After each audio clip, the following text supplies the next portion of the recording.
ओम श्री सद्गुरवे नमः. नमस्कार श्रोते हो. ग्रंथराज श्री ज्ञानेश्वरी अध्याय 12 भक्तियोगावर सुरू असलेल्या या प्रवचन मालिकेत आपले सहर्ष स्वागत. मागील भागात आपण कुंडलिनी जागृतीची प्रक्रिया योगे योगेश्वर संतश्रेष्ठ श्री ज्ञानेश्वर महाराजांच्या ओव्यांद्वारे समजून घेतली आणि योग, भक्ती, ज्ञान, निष्काम कर्म या सगळ्या वाटा शेवटी भगवंतातच कशा विलीन होतात हे पाहिले. तर या भागात आपण हठयोग चांगला की वाईट आणि भगवंताला सर्व भावनेने शरण न जाता केलेला योगाभ्यास हा शेवटी त्या साधकाकरता किती घातक आणि अहितकारी असतो हे पाहूया. आणि ते आपल्याला ज्ञानसेवा प्रतिष्ठानच्या अध्यक्षा माननीय सौ अपर्णाताई परांजपे विवेचन करून सांगणार आहेत. तर आत्ताच अपर्णा परांजपे ऑफिशियल या यूट्यूब चॅनलला सबस्क्राईब करा आणि पुढील व्हिडिओज पाहण्याकरता बेल आयकॉनवर क्लिक करा. ओम श्री सद्गुरुवे नमः. ग्रंथराज श्री ज्ञानेश्वरीच्या 12व्या अध्यायाचं आपण चिंतन करतो. नाव आहे भक्ती योग. भगवंताची भक्ती कशी करावी हे सांगणारा अतिशय महत्वाचा अध्याय.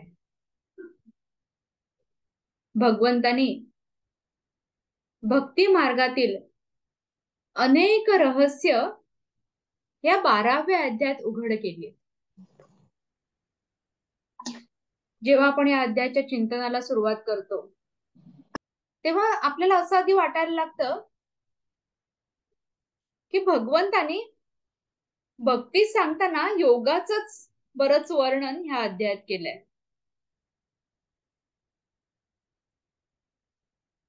कारण मंगलाचरणाच्या ओव्यांमध्ये सुद्धा योग मार्गाचा उल्लेख आलाय.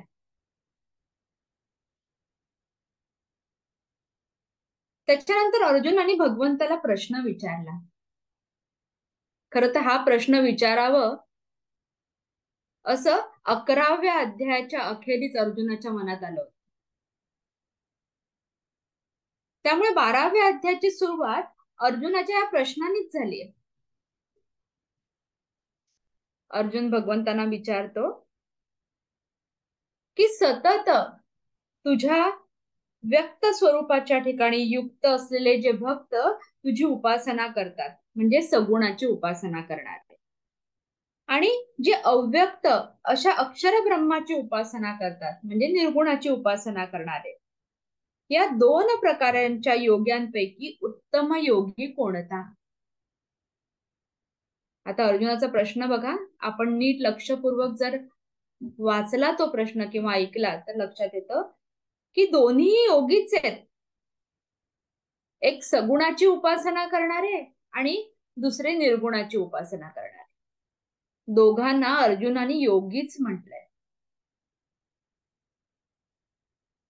अर्जुनाला भक्ती मार्ग विशेष प्रिय आहे. अर्जुनाची सगुण रूपाकडे विशेष ओढ आहे. त्यामुळे भगवंतानी तसंच त्याला अभिप्रेत असं उत्तर द्यावं असं अर्जुनाला वाटतंय. त्यामुळे मोठ्या युक्तीने अर्जुनाने हा प्रश्न विचारलाय. तो प्रश्न ज्ञानोबारांनी जे निरूपण केलं ना या श्लोकाखाली पहिल्या, त्यातून व्यक्त होत. आता भगवंत अर्जुनाच्या प्रश्नाला उत्तर देताना दुसऱ्या श्लोकात सांगतात की माझ्या ठिकाणी मन नित्ययुक्त होऊन किंवा नित्ययुक्त ठेवून अतिशय श्रद्धेने युक्त असे जी माझी उपासना करतात ते सर्वात उत्कृष्ट योगी असे मी समजतो. म्हणजे ते सर्वोत्कृष्ट भक्त असे मी समजतो असं भगवंत म्हणालेले नाहीत. भगवंत म्हणतात ते सर्वात उत्कृष्ट योगी असे समजतो. हा श्लोक जेव्हा आपण वाचतो तेव्हा लक्षात येतं की योगी म्हटलं तरी एकाच प्रकारचा योगी अपेक्षित नाहीये. योगामध्ये सुद्धा अनेक प्रकार आहेत किंवा योगी सुद्धा अनेक प्रकारचे आहेत. मग भगवंताला कुठला योगी अतिशय प्रिय आहे याचं उत्तर भगवंत देत आहेत. आणि हे उत्तर देत असताना योगाचे दोन्ही प्रकार भगवंत वर्णन करून सांगतात. पहिले जे योगी आहेत ज्यांचा उल्लेख भगवंताने सुरुवातीला केला ते भक्तियुक्त योगी, म्हणजे ज्या योग्यांच्या अंतःकरणात भक्ती दृढ आहे, भक्तिभाव दृढ आहे, असे सगुणाची उपासना करणारे योगी. आणि दुसरा प्रकार आहे स्वतःच्या स्वशक्तीच्या बळावर, स्वसामर्थ्याच्या बळावर किंवा तपाच्या बळावर निर्गुण ब्रह्माची उपासना करणारे असे योगी. हे दोन प्रकार भगवंताने इथे सुस्पष्ट केले.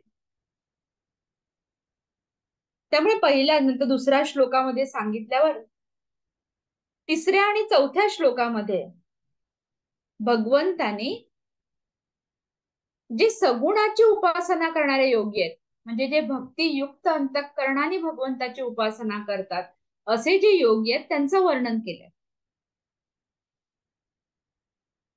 ते जरी भक्ती मार्गातले असले, भगवंताच्या सगुण रूपांवर जरी त्यांची प्रीती असली, तरी त्या एक भक्तीच्या एका टप्प्यावर ते योगाची अनुभूती घेतात. कारण नेहमी जसजशी भक्ती दृढ होत जाते भगवंताविषयीची, देहावर असलेली आसक्ती कमी कमी होत जाते, तेव्हा त्या भक्ताच्या अंतरंगात असलेली, त्या भक्ताच्या देहात असलेली शक्ती सहज उत्थान पावते. ती उत्थान पावलेली शक्ती म्हणजेच कुंडलिनी शक्ती आहे. म्हणजे ह्या भक्तीला शक्तीची जोड मिळाली आहे. आणि मग ती शक्तीच त्या भक्ताला योगातल्या सर्वोच्च अनुभूती प्रदान करते आणि सर्वोच्च शिखरावर नेऊन ठेवते. आणि योगाच्या ह्या प्रकारात त्या भक्ताच्या ठिकाणी कुठेही देहाभिमान, देहासक्ती आढळून येत नाही.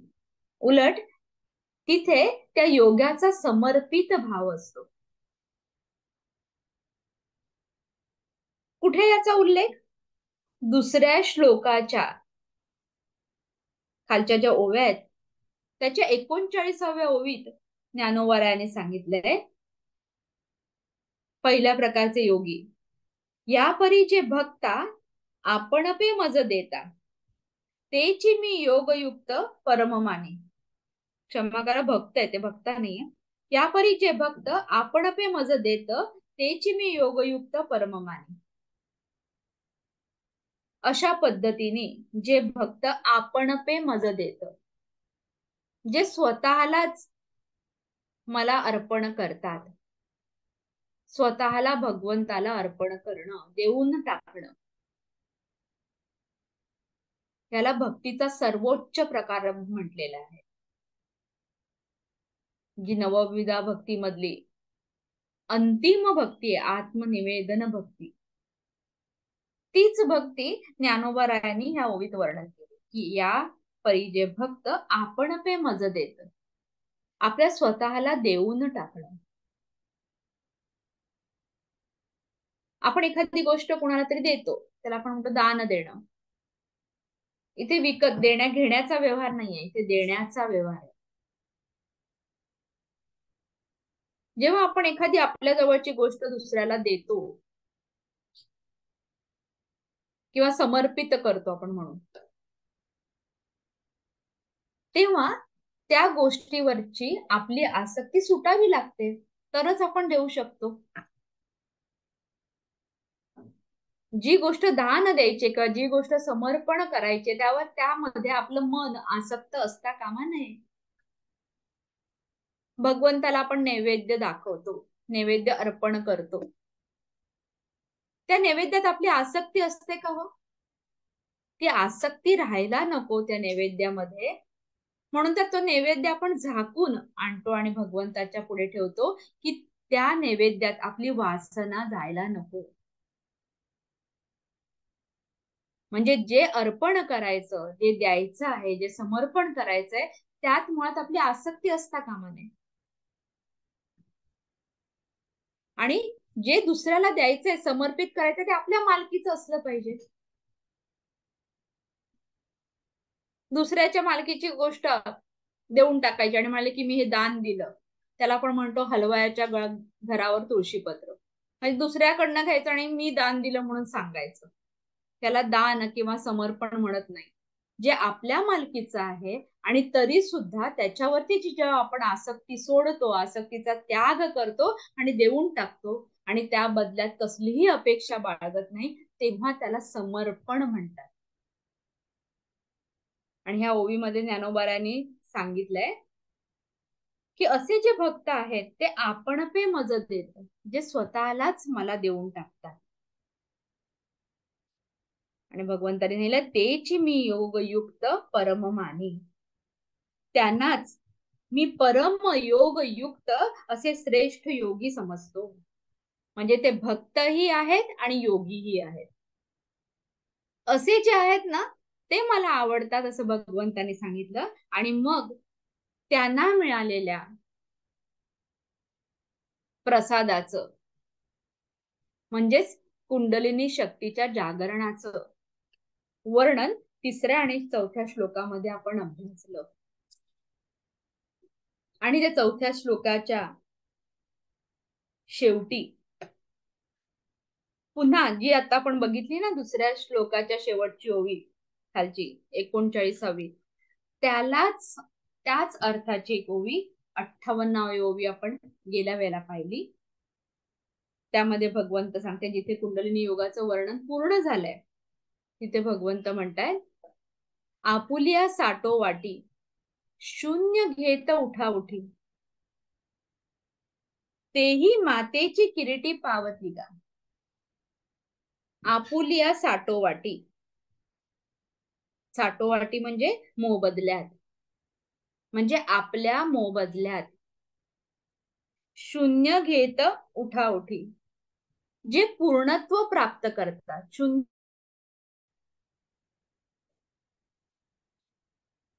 निर्गुण निराकार परब्रह्म, ज्याला कुठलाही आकार नाही, ज्याला कुठले गुण बाधत नाही, जो त्रिगुणांच्या पलीकडे आहे, जो पंचमहाभूतांच्या पलीकडे आहे, अशा परमात्म्याचं स्वरूप जे प्राप्त करून घेतात ते ही मातेची किरीटी पावती का, ते सुद्धा अर्जुना मलाच येऊन मिळतात. म्हणजे 2ऱ्या श्लोकाच्या शेवटच्या ओळीमध्ये जे सांगितलं तेच 4थ्या श्लोकाच्या खालच्या शेवटून 2ऱ्या ओवीत ज्ञानोबाराय सांगतायत, म्हणजेच भगवंत सांगतायत. त्या दोघांमध्ये एक समांतर धागा, एक समान धागा आहे, तो म्हणजे आपुलिया साठो वाटी, म्हणजे आपल्याला स्वतःला मोबदल्यात देणं. आणि तेच 39वीत आपण पे मज देत, म्हणजे भक्त कसा असला पाहिजे, ज्याला स्वतःला भगवंताच्या चरणी समर्पित करता आलं पाहिजे. असा भक्त तोच पुढे योगी होतो आणि तोच भगवंताला अतिशय प्रिय असतो. आता ह्याच्याशिवाय दुसरे जे असतात योगी, 2रा प्रकार आता 5व्या श्लोकापासून भगवंत सांगतायत. हा पहिला प्रकार योग्यांचा तो 3ऱ्या आणि 4थ्या श्लोकामध्ये सांगितला, जे भक्तियुक्त अंतःकरणाने भगवंताची उपासना करतात ते पहिल्या प्रकारचे योगी. आता जे दुसरे योगी आहेत, 2रा प्रकार आहे योगांचा, त्यालाच आपण म्हणतो हठयोगी. त्याचं वर्णन 5व्या श्लोकामध्ये भगवंत करतायत. तो श्लोक आपण ऐकूया. संतोष सर वाचतायत. क्लेशोऽधिकतरस्तेषाम् अव्यक्तासक्तचेतसाम् अव्यक्ता हि गतिर्दुःखम् देहवद्भिरवाप्यते. सच्चिदानंद घन निराकार ब्रह्मात चिंत गुंतलेल्या त्या पुरुषांच्या साधनात कष्ट जास्त आहेत, कारण देहाचा अभिमान करणाऱ्यांकडून अव्यक्त ब्रह्माची प्राप्ती कष्टानेच होत असते. हा 5वा श्लोक सुरू व्हायच्या आधीची जी ओवी आहे, म्हणून मी ठेवली समोर ती ओवी, 59वी ओवी. त्यामध्ये भगवंत सांगतात, वाचुनी योगाचे निबळे अधिक काही मिळे, ऐसे नाही आगळे कष्टची तया. ही एरवी योगाचरणाच्या जोरावर विशेष काही लाभ होतो असं मुळीच नाही. उलट जास्त श्रम मात्र त्यांच्या पदरात पडतात, दुसरं काही नाही. म्हणजे कोणाच्या पदरात श्रम पडतात ते आता पुढच्या 5व्या श्लोकात भगवंत सांगणार आहे. त्याच्या आधीची ही ओवी आहे, त्याला म्हणतात अवतरणिका. पुढे कुठला विषय यायचा आहे त्याचं सुतोवाच ज्ञानोबरायांनी या 59व्या ओवीत केलंय. आणि हा 5वा श्लोक आता आपण पाहिला. आता हे दुसऱ्या प्रकारचे योगी आहेत, जे निर्गुण निराकार परब्रह्माची उपासना करतायत आणि स्वतःच्या सामर्थ्याच्या जोरावर. दोन्ही योग्यांमधला आपल्याला फरक बघायचा आहे, 3ऱ्या आणि 4थ्या श्लोकातले योगी आणि ह्या 5व्या श्लोकातले योगी. 3ऱ्या आणि 4थ्या श्लोकातले जे योगी आहेत ते भक्तियुक्त अंतःकरणाचे आहेत, त्यांच्या अंतःकरणात भक्ती आहे. दुसरा त्यांचा काय गुणविशेष, ते भगवंताला समर्पित आहे. आपण पे मज देत, भगवंताला स्वतःला समर्पित करून टाकलंय. म्हणजे त्यात कुठे आसक्ती नाहीये, त्यांना काही मिळवायचं नाहीये. आणि हे जे 5व्या श्लोकातले जे ज्यांचं वर्णन आता भगवंत करतायत ते योगी मात्र स्वतःच्या बळावर सगळं काही मिळवू पाहतायत आणि स्वतःच्या बळावर मिळवण्याची आकांक्षा असल्यामुळे अहंकारही आहे आणि आसक्तीही आहे, शिवाय समर्पित भावाचा अभाव आहे. ज्ञानोबराय हे सगळं स्पष्ट करून सांगतायत त्या कालच्या ओव्यांमध्ये. ज्ञानोबराय म्हणतात, जिही सकळ भूतांच्या हिती निरालंबी अव्यक्ती पसरली आसक्ती भक्ती विण. जिही सकळ भूतांच्या हिती, सर्व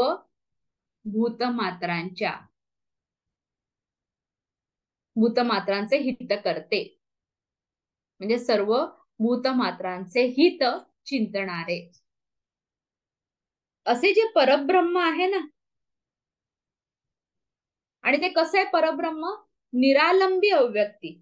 निरालंबी म्हणजे कोणावर अवलंबून नसलेलं, म्हणजे स्वतंत्र. जे परब्रह्म तत्व आहे किंवा जे परमात्मा तत्व आहे ते कोणावरही अवलंबून नाही, ते स्वतंत्र आहे. आणि शिवाय कसं आहे, अव्यक्त, आकाराला आलेलं नाहीये म्हणून ते अव्यक्त आहे. अशा स्वतंत्र, अव्यक्त आणि सर्व प्राणी मात्रांना हितकारक असलेल्या त्या परब्रह्माची प्राप्ती ची इच्छा ज्यांनी केली, पण कशी केली, पसरली या आसक्ती भक्ती विण, आसक्ती ठेवून आणि भक्तीशिवाय. म्हणून हे 5व्या प्रकारचे योगी आपण बघतोय, त्यांनाच हठयोगी म्हणताय.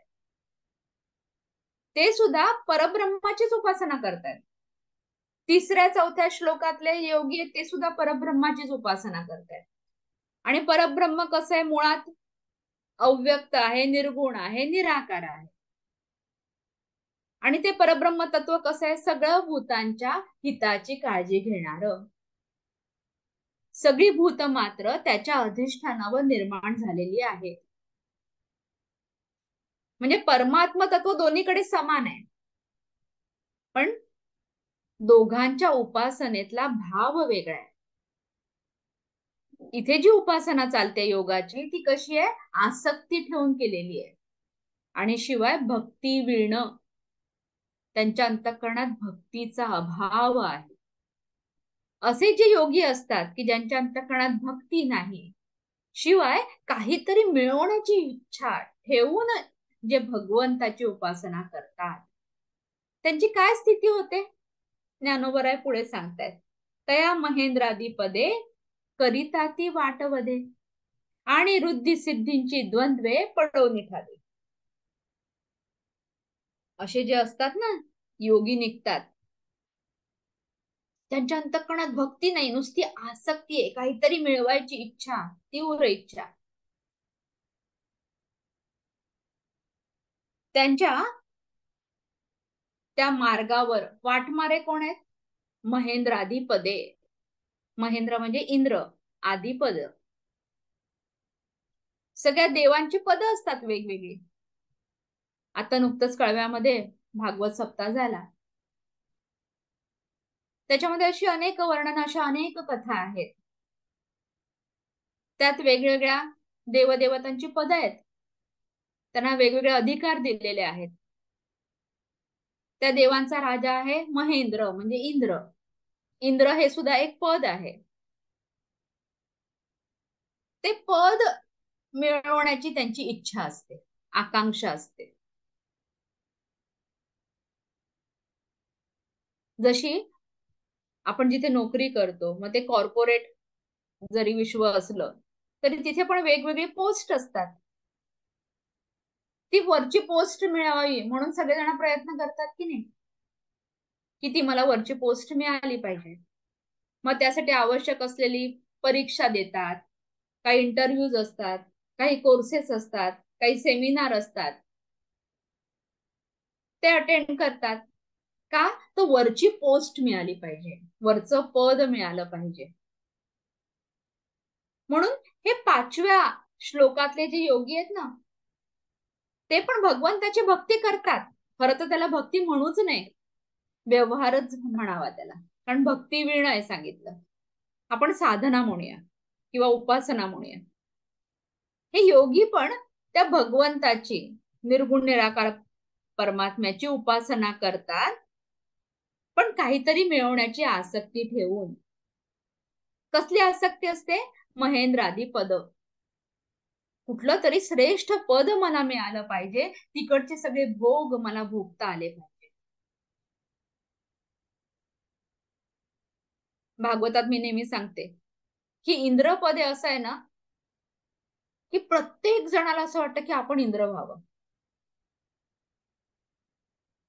आणि त्यासाठी यज्ञ करायचे असतात, कारण इंद्रपद हे पुण्याने मिळवायचं असतं.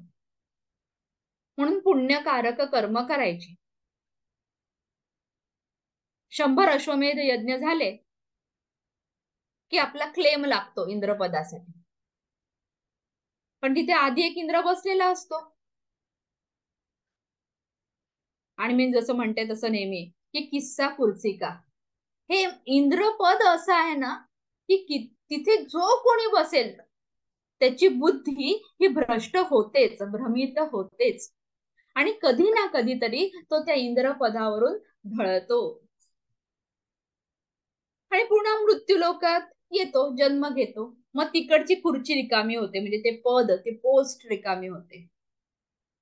मग ज्यांचा क्लेम असतो ना, ज्यांचे 100 अश्वमेध यज्ञ पूर्ण झालेत, त्या रांगेमध्ये जो कोणी पहिला असेल तो त्या पदावर बसतो.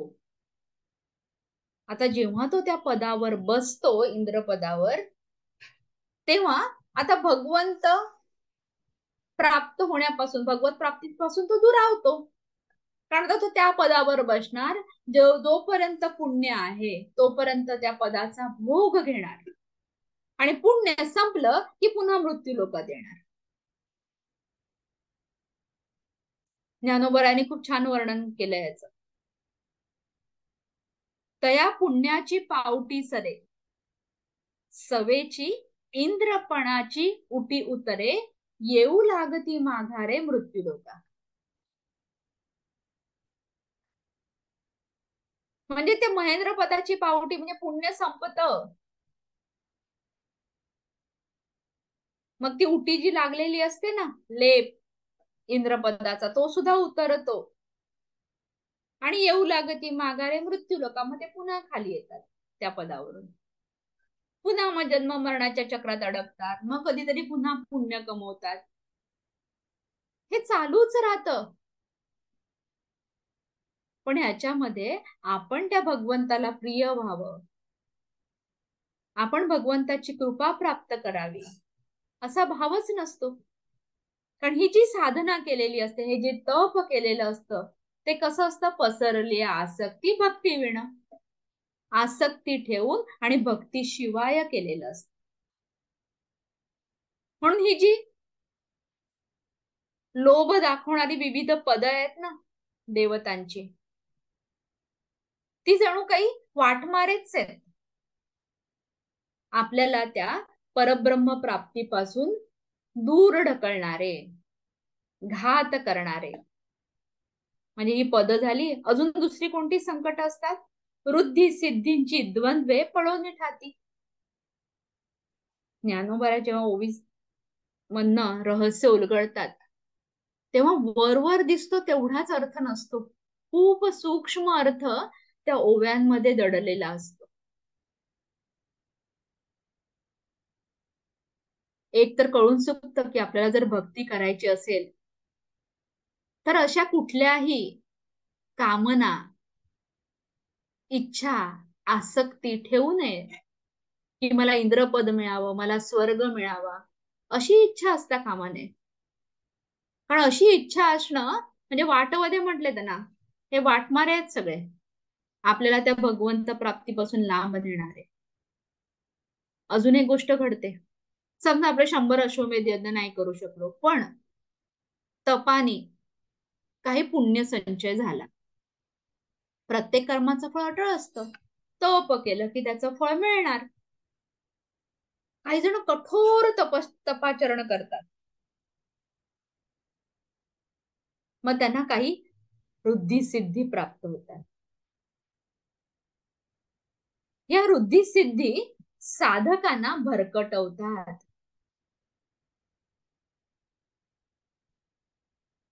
अष्टसिद्धी सांगितल्यात.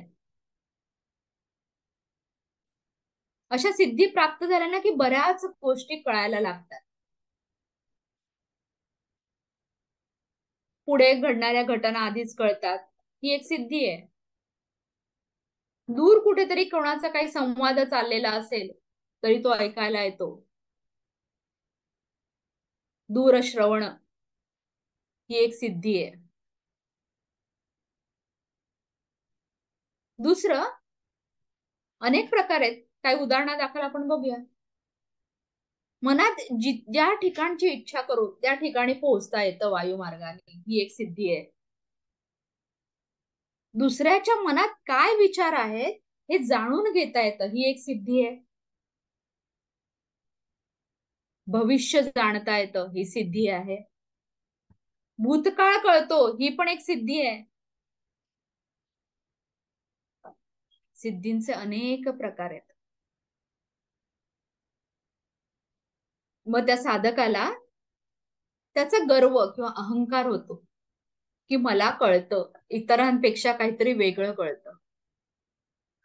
आणि मग तो सिद्धींच्या मोहात अडकतो, कारण त्या सिद्धींमुळे त्याला महत्व प्राप्त होतं. लोक आपल्या अडचणी सोडवायला येतात, दुःख सांगायला येतात, त्याला मोठेपणा मिळतो, पैसा अडका मिळतो.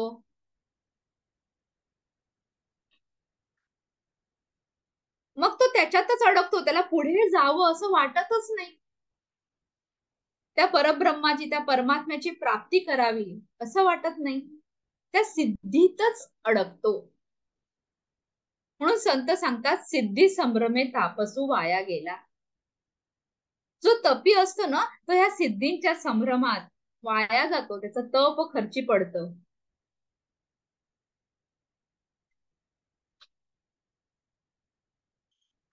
शिवाय इथे द्वंद्व का म्हटलंय? युद्ध, युद्ध तर दोघांमध्ये असतं. आणि मग हे वृद्धी सिद्धींचा द्वंद्व कुठून आलं? तप करणाऱ्या का एकटा नसतो, अनेक जण तप करत असतात, वेगवेगळ्या कामनेनी, वेगवेगळ्या इच्छेनी, आपल्या मनोकामना पूर्ण होण्यासाठी, आपल्याला सामर्थ्य प्राप्त होण्यासाठी. रावणाने पण तप केलं की नाही? हिरण्याक्ष हिरण्यकश्यपूनी तप केलं, पण भगवंताची कृपा मिळावी म्हणून तप केलं का त्यांनी? त्यांनी आपल्याला सामर्थ्य मिळावं आणि त्या सामर्थ्याच्या जोरावर आपण सगळ्यांना नमवावं, देवांना सुद्धा आपले गुलाम बनवावं, आपल्या सामर्थ्यापुढे कोणी टिकू नये यासाठी तप केलं. आणि असं जेव्हा तप करतात तेव्हा आपल्यापेक्षा कोणी श्रेष्ठ होऊ नये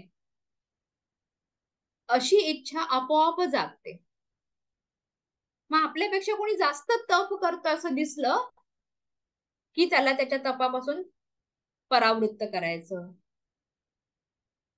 त्याच्या तपामध्ये विघ्न आणायचं, त्याच्याकडनं साधना होऊ नये असे प्रयोग करायचे. या सूक्ष्म जगतात तर अनेक गोष्टी घडत असतात. काही जणांना तर स्वतःला तप करायचं नसतं, पण दुसऱ्याची शक्ती खेचून घ्यायची असते. यासाठी सुद्धा काही जण प्रयत्न करतात. ही सगळी द्वंद्व आहेत, चढाओढ आहे. ज्ञानोबरांनी या सगळ्याचं वर्णन केलंय. असे अनेक प्रकार या अध्यात्माच्या क्षेत्रामध्ये आहेत. म्हणून कुठलीही कामना करून ठेवून केलेलं तप ह्याच्यामध्ये एक प्रकारची स्पर्धा किंवा चढाओढ असते. लौकिकातली स्पर्धा आपल्याला दिसते किंवा चढाओढ दिसते, पण ही अलौकिकातली जी चढाओढ असते ना, स्पर्धा, ती अव्यक्त असते, अदृश्य असते, दिसत नाही. आणि मग आपण म्हणतो मी इतका प्रयत्न करतो, इतकी साधना करते किंवा इतकी साधना करतो, पण तरी सुद्धा मनाला शांती मिळत नाही. काही ना काहीतरी अडथळे येतात, सत्संकल्प पण पूर्ण होत नाही. का असं घडतं? कारण कोणाला तरी आपण या साधना मार्गात प्रगती करतो आहोत, पुढे जातो, ते नको असतं. मग ती चढाओढ होते, कोणीतरी मागे आपल्याला खेचण्याचा प्रयत्न करतो, पण जो कोणी मागे खेचत असतो आपल्याला साधना मार्गावरून तो आपल्याला दिसत नाही, कारण तो अदृश्य असतो.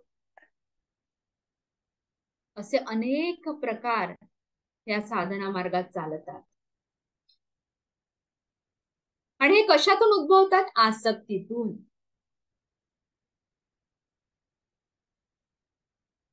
आणि हे तपाचे प्रकार पण खूप विचित्र असतात. या साधनेचे प्रकारही खूप विचित्र असतात. पुढे वर्णन केले ज्ञानोबरायांनी ते प्रकार. आपल्याला ह्या प्रकारामध्ये कुठेही अडकायचं नाही, किंबहुना आपण ह्या मार्गामध्ये अडकू नये, या मार्गाचा अवलंब करू नये. या आसक्तीयुक्त आणि भक्तीशिवाय केलेल्या योगाचा, यासाठी ज्ञानोबरायांनी आपल्याला हा धोक्याचा इशारा दिलाय. 5वा श्लोक म्हणजे तप करायचं ना ते सात्विकतेतून आलं पाहिजे. तप करायचंय ना तर ते भक्तियुक्त असलं पाहिजे. तप करायचंय ना तर त्याच्यात कुठली आसक्ती नको, देहासक्ती नको, मला पाहिजे म्हणून नाही, भगवंताची कृपा प्राप्त व्हावी म्हणून. जसं प्रल्हादाने केली साधना, उपासना, ते पण त्याचं तपच होतं. मात्र ध्रुवाने केलं ते काहीतरी मिळवण्याकरता होतं, आसक्तीतून होतं, की मला अढळ पद मिळावं, काहीतरी मिळवण्याची इच्छा होती. भगवंत मिळावा म्हणून ध्रुवानी तप केलं नाही. पण प्रल्हादांनी मात्र असुर कुळात जन्माला आला तरी सुद्धा भगवंताची कृपा मिळावी म्हणून साधना केली, म्हणून भक्ती केली. आपल्याला आदर्श भक्त प्रल्हाद आहे, ध्रुव नाही. कारण ध्रुवाला नंतर पश्चाताप झालाय. आपण का मागितलं भगवंताकडून?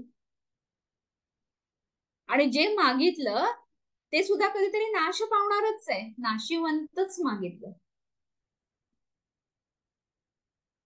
म्हणून या अशा सकाम आसक्तीयुक्त साधनेपासून आपण लांब राहिलं पाहिजे.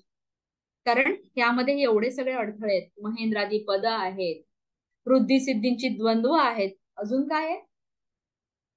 ज्याची इच्छा करून आपण तप करतो, ज्याची कामना करून आपण तप करतो, ती इच्छा पूर्ण झाली नाही, ती कामना पूर्ण झाली नाही, तर क्रोध येतात, वेगवेगळे विकार उद्भवतात. म्हणून काम क्रोधांचे विलग उठावती अनेक असं सांगितलं. विलग म्हणजे उपद्रव. म्हणजे काम क्रोधादीचे विकार आहे. काम, क्रोध, लोभ, मोह, मद, मत्सर, अहंकार, महत्वाकांक्षा, हे सगळे विलग म्हणजे उपद्रव आहेत. उठावती अनेक, कितीतरी असे उपद्रव उत्पन्न होतात. आणि शून्येसी अंग झुंजवावे की. शून्येसी आपण मगाशी बघितलं याचा अर्थ म्हणजे पूर्णत्वासी. म्हणजे हे सगळे विकार उत्पन्न झालेले असतात. आणि झुंज कशाशी असते? निर्गुण निराकार परमात्मा प्राप्तीशी. म्हणजे त्या परमात्म्याची प्राप्ती व्हायला हवी असते, आणि तरी सुद्धा मनामध्ये हे सगळे विकार असतात, वेगवेगळ्या इच्छा असतात, कामना असतात, आसक्ती असते. हे असं आसक्ती ठेवून, कामना ठेवून, हे वेगळे विकार ठेवून केलेली साधना, तप हे कुठे घेऊन जाईल आपल्याला? करून देईल का त्याला आपल्याला परमात्म्याची प्राप्ती? नाही देणार. कसे तप करतात? त्याला उग्र तप म्हटलंय. ज्ञानोबारायांनी किंवा भगवान श्रीकृष्णांनी त्याचा कधीही पुरस्कार केलेला नाही. पण समाजात काय काय चालतं त्याची आपल्याला कल्पना यावी, आणि आपण त्या चुकीच्या मार्गाला जाऊ नये म्हणून त्याचं वर्णन ज्ञानोबारायांनी केलंय. कसं असतं हे उग्र तप? असे जे तपी असतात ना, उग्र तप करणारे वेगवेगळ्या कामनेनी, ते स्वतःला वेगवेगळी बंधनं घालून घेतात, स्वतःलाच त्रास करून घेतात, स्वतःच्याच देहाला पीडा देतात. आणि हे सगळं तप मुळात त्याचा पाया असतो आसक्ती. म्हणून त्याचं वर्णन करताना म्हटलंय की तहाने तहानाची पियावी, भुकेली या भूकची खावी, अहोरात्र वावी मवावा वारा असं म्हटलंय. तहान लागलं ना, तर तहान कशाने भागवायची? तहानेनेच भागवायची. म्हणजे किती तहान लागलं तरी पाणी प्यायचंच नाही. भुकेली या भूकची खावी, भूक लागली ना तर भुकेलाच खा असं सांगणं.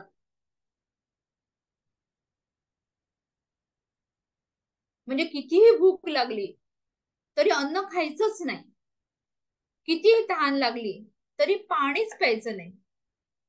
आणि काय करायचं? अहोरात्र वावी मवावा वारा. वावी म्हणजे ओंजळीने मोजणे,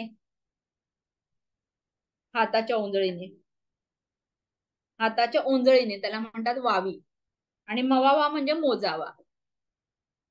दिवस रात्र हाताची ओंजळ घ्यावी आणि वारा मोजावा. अजून काय करतात? उन्ही देहाचे पौडणे, भर उन्हामध्ये उघड्या देहाने पडून राहतात. म्हणजे त्या उन्हाचे प्रखर उन्हाचे चटके त्या देहाला बसले पाहिजे, म्हणजे स्वतःलाच कष्ट देऊन घेतात. निरोधाचे वेल्हावणे, वेल्हावणे म्हणजे उपभोग घेणे, म्हणजे इंद्रियांचा निरोध करायचा आणि उपभोग घ्यायचा. म्हणजे समोर अन्न ठेवायचं, खूप भूक लागलेली असणार पोटात, भूक तर खूप लागली आहे, आणि समोर मुद्दाहून जाणीवपूर्वक अन्न ठेवायचं, आणि तरी ते अन्न खायचं नाही, कधी हाताला त्या अन्नाजवळ जाऊ द्यायचं नाही, ते अन्न आपल्या मुखात गेलं नाही पाहिजे, त्याच्याकडे पाहत राहायचं पण त्याचा भोग घ्यायचा नाही. त्याला म्हटले निरोधाचे वेल्हावण. असं पण तप करतात. म्हणजे उपभोगाचा विषय समोर ठेवायचा पण त्याचा उपभोग घ्यायचा नाही. झाडाची साजणे चाळावे घा. आणि जर बोलायची इच्छा झाली ना, तर माणसांशी नाही बोलायचं आपल्यासारख्या, झाडांशीच बोलायचं, म्हणजे कोणाच्याही संपर्कात राहायचं नाही, एकटं राहायचं. शीत वेढावे उष्ण पांघुरावे. थंडी वाजते ना, आपल्या थंडी वाजली तर आपण काय करू, शाल ओढून घेऊ. पण हे जे तपी असतात, जे उग्र तप करतात, ते काय करतात, बर्फानीच अंग झाकून घेतात थंडी जाण्यासाठी, म्हणून शीत वेढावे. आता खूप उकाडा होतोय, उकाडा, तर आपण सुती कपडे घालू, तर ते जाड कपडे घालणार, उष्ण पांघुरावे, उष्ण तप्त कपडे घालणार, किंवा उन्हात पडून राहणार, त्याला म्हणाले उष्ण पांघुरावे. वृष्टीचे असावे घरात, भर पावसात बसून राहायचं, जणू काही पावसाचंच घर आहे. म्हणजे शरीराला कशी करून पीडा द्यायची. आजही जर आपण केदारनाथला गेलो तर असे अनेक तपी, त्याला आपण हठयोगी म्हणतो, ते बसलेले दिसतात. आपल्याला थंडी वाजत असते, आपण तेवढे गरम कपडे घालतो, पण ते त्या बर्फामध्ये सुद्धा बसलेले असतात. त्याला उग्र तप म्हटलंय. आणि ह्या ज्या साधना आहेत, हे जे उग्र तप आहे, भगवंत त्याचं वर्णन करून सांगतात अर्जुनाला, किंबहुना पांडवा, अरे अर्जुना, हा अग्निप्रवेश नीच नवा. ही अशी साधना करणं किंवा असं तप करणं म्हणजे रोज नवीन अग्निप्रवेश करण्यासारखं आहे. आणि उपरोधाने सांगतायत, निषेध म्हणून सांगतायत, भ्रातारे विण करावा तो हा योग.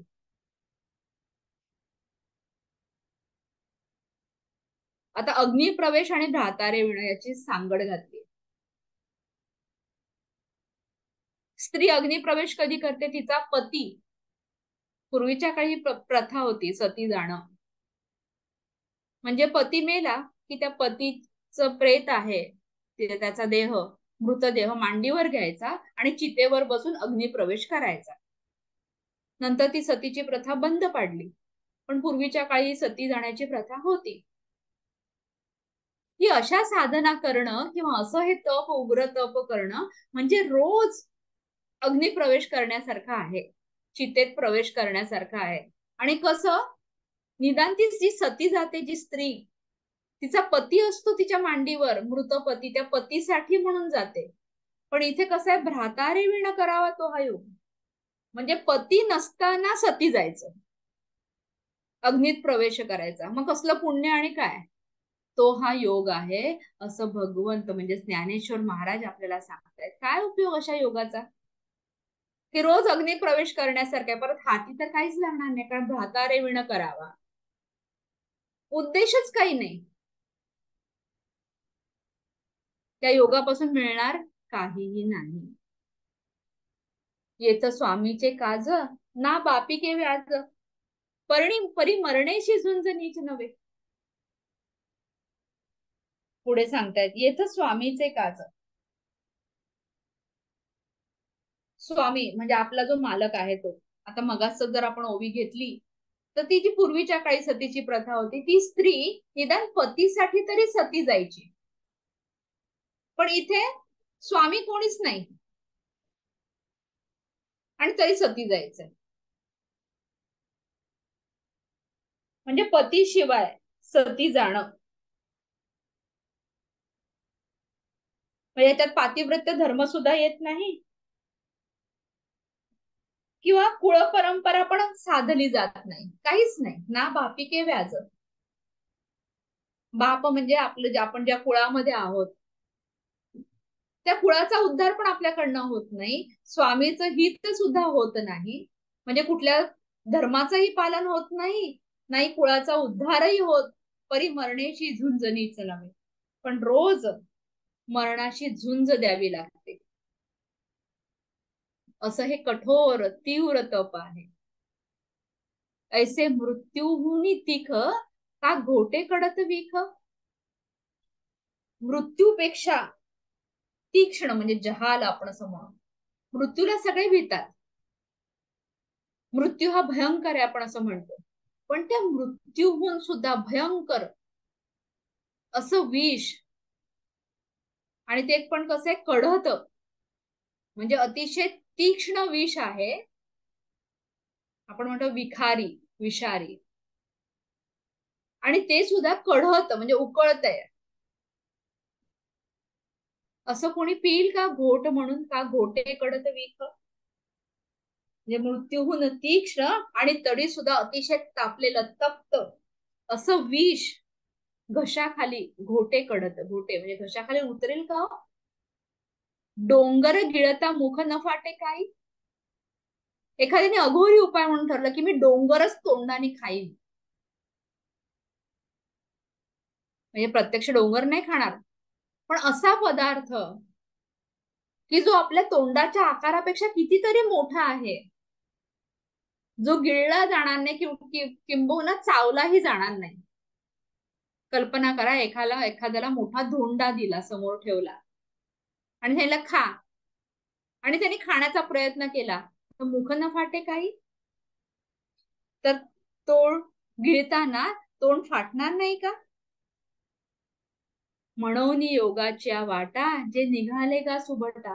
असा जो योग करतात, असे जे योगी असतात, हठयोगी किंवा अघोरी उपाय करणारे, अघोरी साधना करणारे, त्यांच्याबद्दल बोलतायत. कुंडलिनी योगाबद्दल बोलत नाही. जर कुंडलिनी योगाबद्दल बोलत असते तर मग 6व्या अध्यायात त्याचा पुरस्कार केलाच नसता ज्ञानोबरायांनी. 3-4 श्लोकामध्ये त्याचं एवढं वर्णन केलंच नसतं. हा जो योग आहे तो हठयोगातला आहे, आणि इथे भक्तीचा लेशही नसतो, शिवाय काही ना काहीतरी मिळवायची इच्छा, आकांक्षा, कामना आणि आसक्ती असते. असे जे योगी आहेत, योगाच्या वाटा जे निघाले का सुबटा, अशा योगाच्या मार्गाने, म्हणून अर्जुना, अशा योगाच्या मार्गाने जे निघाले ना, त्या दुःखाचा शेल आला, त्यांच्या वाट्याला केवळ दुःख आणि दुःखच आलं. कसं आहे हे अजून एक उदाहरण दिले ज्ञानोबाराने आपल्याला समजायला. हे असा योग करणं, अशी विपरीत अघोरी साधना करणं, हे किती वाईट आहे हे सांगतात ज्ञानोबा. काय पाहे पा लोहाचे चणे, जे बोचरी पडती खाणे, ते पोट भरणे की प्राणे शुद्धी म्हणो. एखादा बोचरिया म्हणजे याच्या तोंडात दात नाहीये, दात सगळे पडलेत, त्याला म्हणतात बोचरिया. त्याच्या तोंडात दात नाही, त्याला खूप भूक लागली आणि त्याला खायला काय दिलं? लोखंडाचे चणे. म्हणजे दात नसलेल्या भुकेल्या माणसाला लोखंडाचे चणे दिले आणि सांगितलं खा रे, ते पोट भरणे की प्राणे शुद्धी म्हणो. त्याला पोट भरणं म्हणावं की त्याचा प्राण जाईल, असं ज्ञानोबरांनी प्रश्न विचारला. हे सगळ्या विपरीत साधना आहेत. अघोरी विद्या, शाक्त विद्या आहेत. अनेक लोक करतात, रात्री स्मशान जागवतात. हे सगळ्या शाक्त साधना, अघोरी साधना, की जे अशक्य आहे ना, जे तापदायक आहे, जे शरीराला पीडा देणारं आहे, तेच करायचं. कशासाठी? तर मला सामर्थ्य मिळालं पाहिजे, त्या परमात्म्याहून मी श्रेष्ठ झालो. परमात्म्याहून कोणी श्रेष्ठ होईल का हो? त्या भगवंतापेक्षा मला जास्त सामर्थ्य मिळालं पाहिजे. का राक्षसाने एवढं तप केलं वेगवेगळं? का हिरण्यकश्यपूने तप करून वेगवेगळ्या अटी ब्रह्मदेवाकडनं मागून घेतल्या? कारण त्या हिरण्यकश्यपूला भगवंतापेक्षा जास्त सामर्थ्य मिळवायचं होतं. कोणाच्या हातून मृत्यू नको होता त्याला, आणि म्हणून हे सगळं उग्र तप. याचा निषेध करताना ज्ञानोबा म्हणतात, म्हणून समुद्र बाही तरणे आठी केली. एखाद्याला पोहता येतं म्हणून समुद्रात उडी टाकावी का?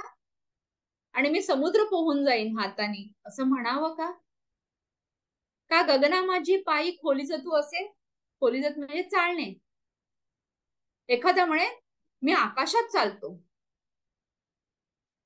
कोणी आकाशात चालू शकेल का हो? हे जसं अशक्य आहे ना, तसं हे अघोरी उपाय, अघोरी साधना आणि असं कामनेने केलेलं तप काही देईल का फळ, असं ज्ञानोबा आपल्याला विचार करायला सांगतात.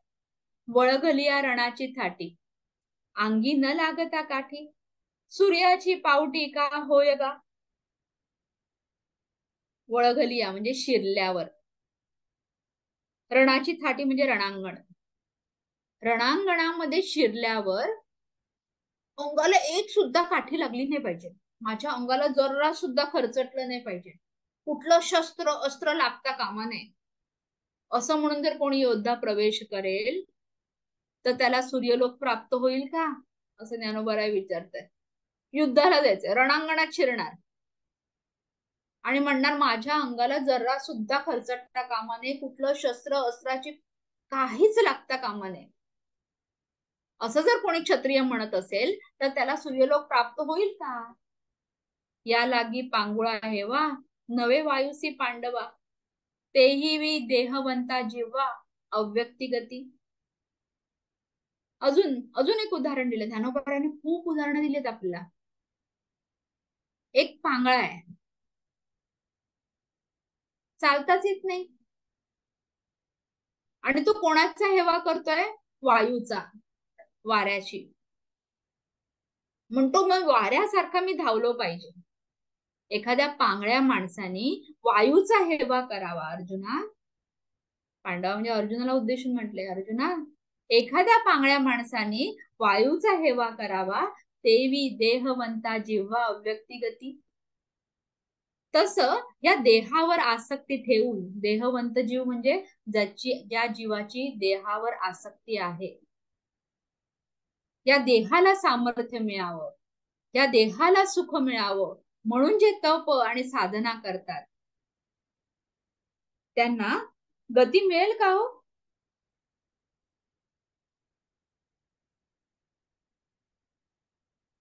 निर्गुण, अव्यक्ती गती म्हणजे निर्गुणाची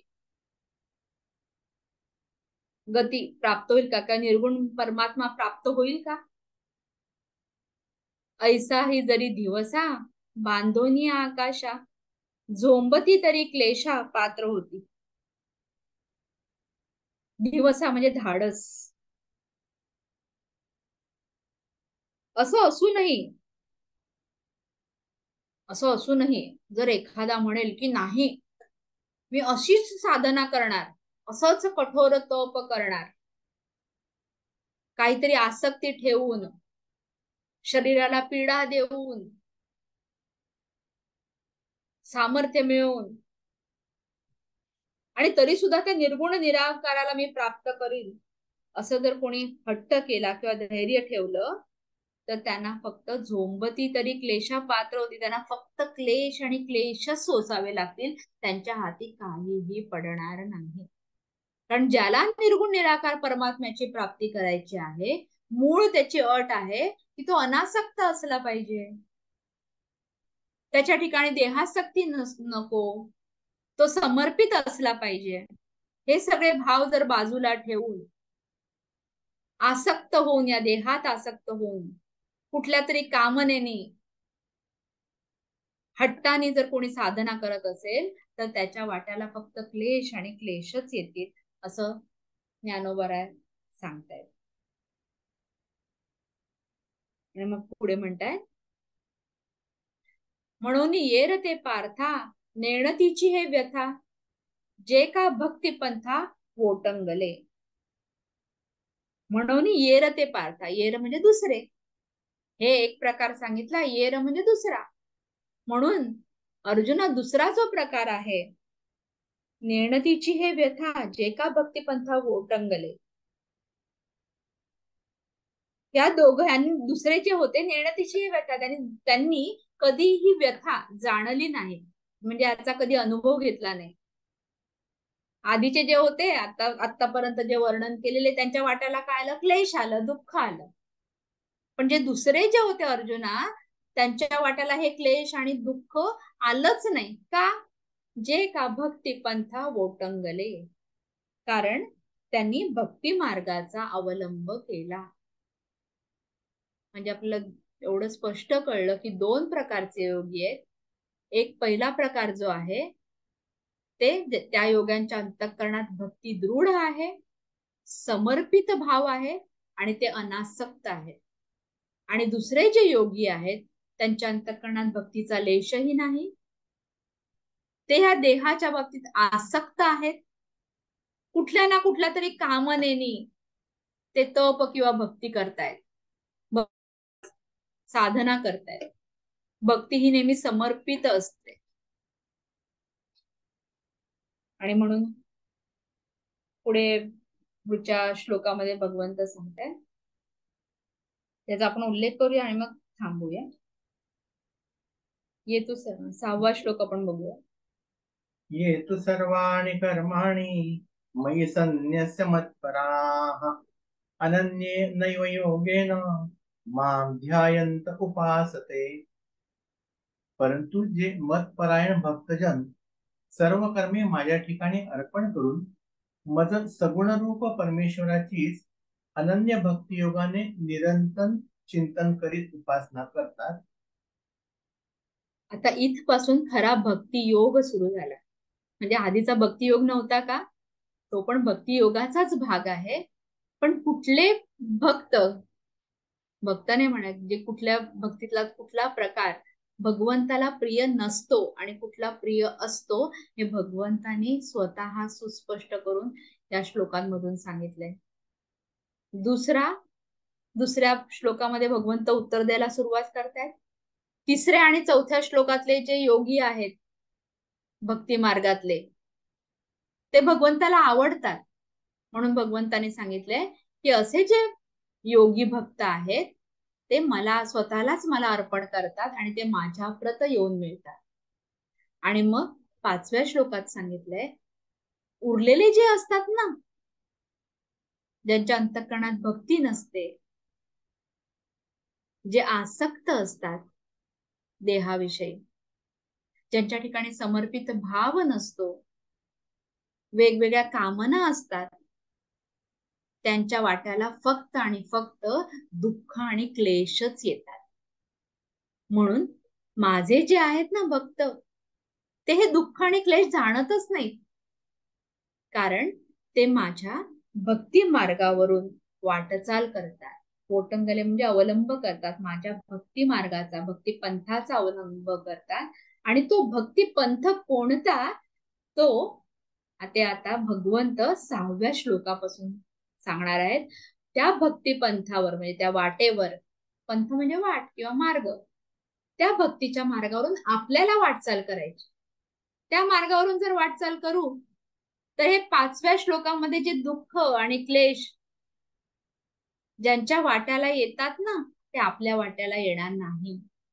आणि आपण सुखरूपपणे त्या भगवंताची कृपा प्राप्त करून घेऊ शकू. म्हणून हा भक्ती पंथ कुठला आहे, हा भक्ती मार्ग कुठला आहे, त्याचं रहस्य स्वतः भगवंत सांगतात. म्हणून ते आपल्यासाठी अतिशय महत्वाचं आहे. त्या मार्गावरून आता पुढच्या वर्गापासून आपल्याला वाटचालीला सुरुवात करायची. तोवर झालेली सर्व सेवा मग सर्व हरिभक्तांच्या आणि परमपूजनीय श्री गुरुजींच्या चरणी